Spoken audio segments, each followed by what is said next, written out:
बंगलापुर नामक एक दक्षिणी शहर के पास भगवान शिव का एक मंदिर था। वहाँ एक पवित्र ऋषि रहते थे और मंदिर की देखभाल करते थे। वे भिक्षा के लिए शहर में हर रोज जाते थे और भोजन के लिए शाम को वापस आते थे।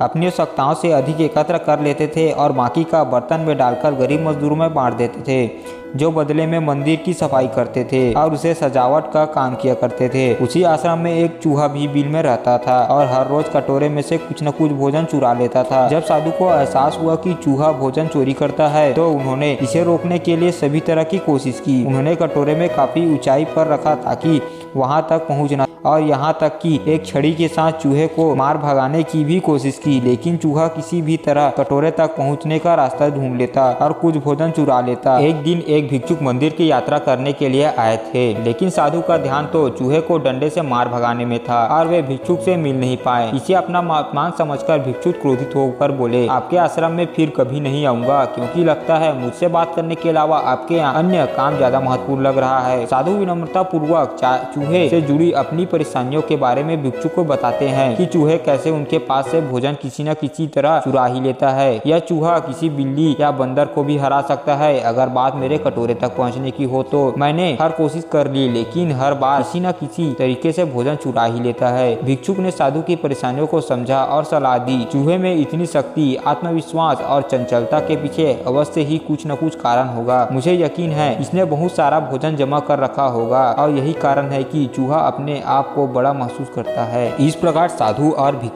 साधु और भिक्षुक निष्कर्ष निकालते हैं कि अगर वे चूहे के बिल तक पहुंचने में सफल होते हैं तो चूहे के भोजन के भंडार तक पहुंचने में सक्षम हो जाएंगे। उन्होंने फैसला किया कि अगली सुबह वो चूहे का पीछा करेंगे और उसके बिल तक पहुंच जाएंगे। अगली सुबह वो चूहे का पीछा करते हैं और उसके बिल में प्रवेश करके उसके बिल के प्रवेश द्वार तक पहुंच जाते हैं। जब वो खुदाई शुरू करते हैं तो देखते हैं कि चूहे ने एक अनाज का विशाल भंडार बना रखा है।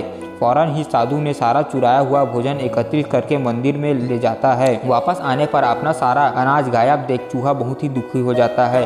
उसे इस बात से गहरा झटका लगा और उसने सारा आत्मविश्वास खो दिया।